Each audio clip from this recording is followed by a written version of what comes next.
चलिए आगे बढ़ते हैं। मरांग गोम के जयपाल सिंह मुंडा की जयंती पर उन्हें याद किया जा रहा। एक खिलाड़ी, शिक्षाविद, सांसद और झारखंड आंदोलन के अगुआ जयपाल सिंह मुंडा बहुमुखी प्रतिभा के धनी थे। आदिवासी परिवार में जन्म, ऑक्सफोर्ड में पढ़ाई, आईसीएस में सिलेक्शन और गोल्ड मेडल जीतने वाले भारतीय हॉकी टीम के कप्तान उनकी जिंदगी के कई पहलू हैं। आइए उस पर नजर डालते हैं। 1928 के एम्स्टर्डम ओलंपिक में भारत ने हॉकी का पहला गोल्ड मेडल जीता। इस स्वर्ण पदक विजेता टीम के कप्तान थे जयपाल सिंह मुंडा, जिनका जन्म हुआ था 3 जनवरी 1903 को खूंटी में। उनकी जयंती के मौके पर बड़े कार्यक्रम का आयोजन किया गया। बड़े नेता खूंटी पहुंचे और जयपाल सिंह मुंडा को श्रद्धांजलि दी। जयपाल सिंह मुंडा अपने आप में ऐसा व्यक्तित्व है जिन्होंने उस 1928 में भारत को स्वर्ण पदक जिताया, झारखंड अलग राज्य की रूपरेखा तैयार की, संविधान सभा के सदस्य थे वो।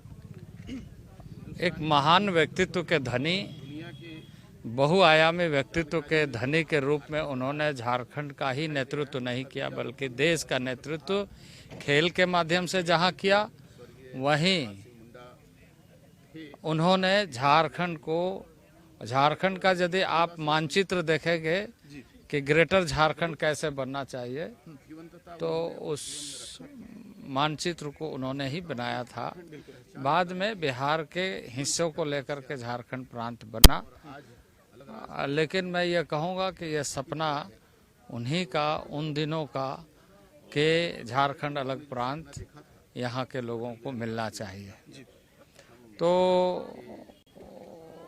आज यहाँ पर हम आए हैं उन्हें श्रद्धांजलि अर्पित करने के। जयपाल सिंह मुंडा असाधारण प्रतिभा के धनी थे।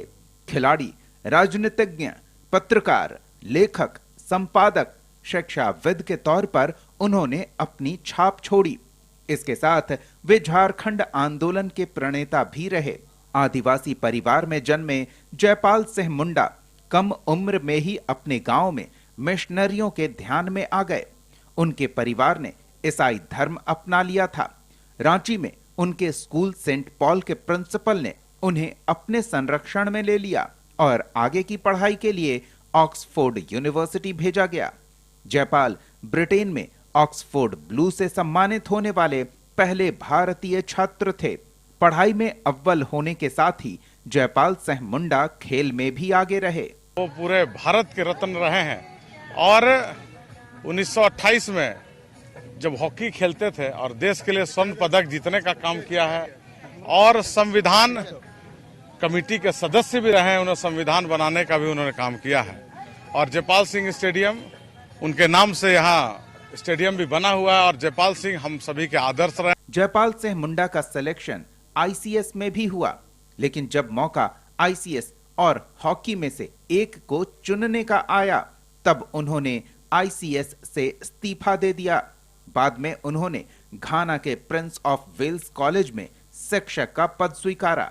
1937 में वे रायपुर के राजकुमार कॉलेज के प्रिंसिपल के रूप में भारत लौट आए।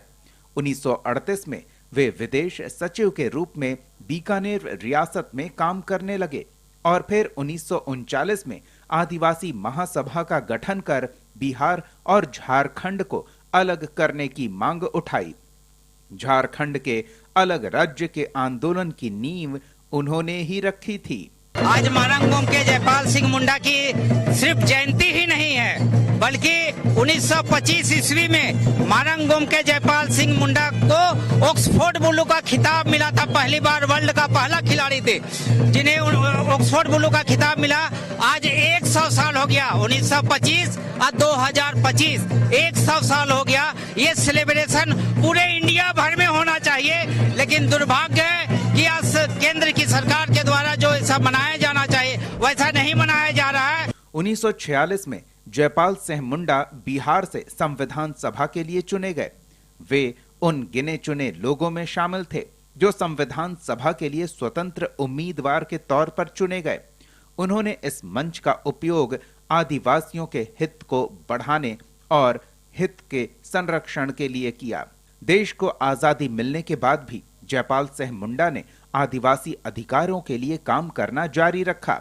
आदिवासी महासभा झारखंड पार्टी के रूप में लौटी और 1952 के चुनाव में बिहार विधानसभा में 33 सीट जीती।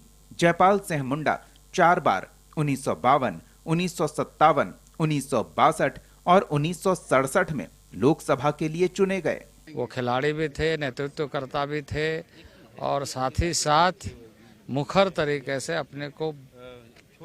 अपनी आवाज़ को बुलंद करने वाला एक बहुत बड़े व्यक्तित्व, जिन्हें कहा जाए कि संविधान सभा में उन्होंने जनजाति समाज, आदिवासी समाज के उन भावनाओं को, उन अधिकारों को और उन बातों को रखने में और उन्हें संवैधानिक संरक्षण दिलाने में एक महत्वपूर्ण भूमिका निभाने का काम। आदिवासी चेतना के नायक जयपाल सिंह मुंडा को मरांग गोमके कहा जाता है, जिसका मतलब है सर्वोच्च नेता।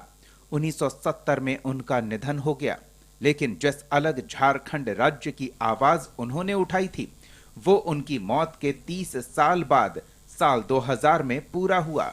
ब्यूरो रिपोर्ट, कशिश न्यूज।